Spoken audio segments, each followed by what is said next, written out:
Welcome back to Good Morning La La Land. We love seeing that flashback from Rock to Recovery.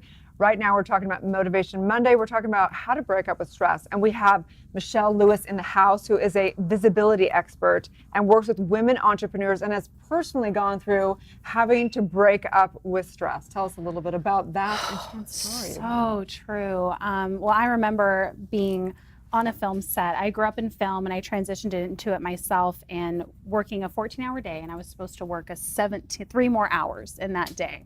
And I was sitting in my stand-in chair going, why am I doing this? I felt so exhausted. I was having to be, like on those Red Bulls to stay awake and stuff, and just feeling so overwhelmed and stressed. And I knew that that is not how I wanted to live my life. I couldn't do that anymore. And so for me, I did have a big lifestyle change, which I know a lot of people don't necessarily like leave their jobs, but I did. And I just completely broke apart my daily routine. I broke apart my thought patterns, my personality, and figured out what events have led to me programming myself in this way, and then how can I rewrite those patterns so that I create new thoughts, which create new feelings, which create new states of being. So that's kind of the transformation. Hence the genre of New Thought. That's the actual genre of it, right? Yes. So you did that. You went through this kind of breakdown. You actually were bedridden, right? Yes. Tell us about, you got so stressed out, it affected your actual health and well-being. Tell us about that. Yes, my organs started just breaking down. I was having to be on medication all the time. And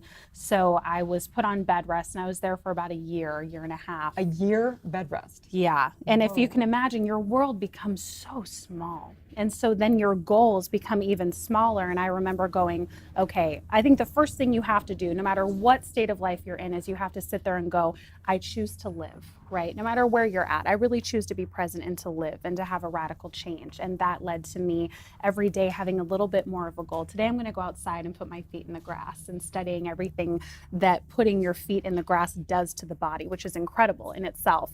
And then going, okay, my goal is going to be to walk down my block. Okay, today my goal is going to be this and that. And so little by little, I had the privilege of being able to reshape my entire reality and become a different person. I think that's so beautiful, because so many people are intimidated by the idea of vision. Well, I don't know what the grand vision is of my life, right? How am I supposed to make any action steps until I know where I'm going? Yes. And can you speak to that a little bit? Absolutely, because my trajectory was awful, right? And I think that a huge part is, first of all, acknowledging that, wow, I've really had a victim's perspective. All the hits I've taken, all the cards I've been dealt have contributed to me thinking that this is where I'm supposed to go and that I'm a victim to that trajectory, right? And so then I had to really sit down and go, no. I'm going to break apart all of that. I'm going to look at myself and how can I really change this? And like I said, so much of that is, in a way, the feelings that we have, the stress that we feel, going with today's motto, can be an addiction, an emotional addiction to feeling stressed, because then you're validated that you're doing stuff, right? And you're on that path.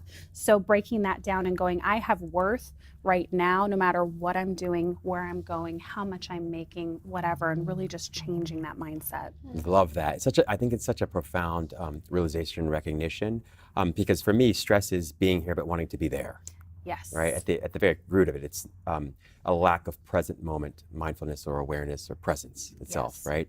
And it's interesting. I love Anita Moorjani's book, Dying to Be Me. She talks a lot about what led to her miraculous recovery from cancer. And she says, I don't attribute it necessarily to getting or doing something specific, but it was me being sort of more present in my life as it is now, as it exists now, and finding deeper and deeper sort of gratitude for the present moment. Right. I love that. And there's a book by Dr. Joe Dispenza called Breaking the Habit of Being Yourself. And he goes into all of this in a neuroscience perspective. And you sit there going, everything I think and feel, I've conditioned myself to do so. So I have the power to totally eradicate this and change myself entirely. Right. But don't you think it's fascinating also that the universe does exactly what we need to do? Like it went, no girl, you need to go lay down. Yeah. You need to sit your butt here. You need to be with yourself. And then we're going to just have you go on the tiniest little baby steps of, simplifying it so much and then going on a gradient to come back to, a life that you just choose to create for yourself. Well, and that's what's so beautiful, because how could I do what I do now with my students if I hadn't been through that visibility journey myself? And we've all been able to look back on our past and go, wow, that really shaped me to impact these people. It really shaped you in terms of this show and the audience that you impact, and doing it in a different way. So it's really, I just think it's incredibly cool that we have so much power to do that. So what is your vision now? That is such a good question, isn't it? My vision now, I see so much in my future. My future goal through my company, Visibility Vixen, is to create a healing center for people that deal with chronic pain, because that's in my past. Just a place with all kinds of different therapies that people can go to when they don't have anywhere else to go to learn these different techniques. So that's in my big game plan. My immediate game plan is just really helping online business owners and CEOs step into the spotlight. For me, I grew up with my dad going around the world on film sets and thought, oh, I'm going to be an actress. But then I was told by an actress, no, you can't do this. You don't have the looks and you're not skinny enough and all that stuff. So I became a stand-in. I was in front of the camera, but not when it was actually recording. So, well, I think pain's interesting. We have a lot of CBD in West Hollywood for your patients, but I do think that mindset for sure plays into anything that's to do with pain. So tell us, how do people find you? How do they work with you? What does that look like? well, thank you for the opportunity. You can find me at Visibility Vixen, all my social media handles, and my website. And if anything else, just start with you and just change one thought pattern. Very well said.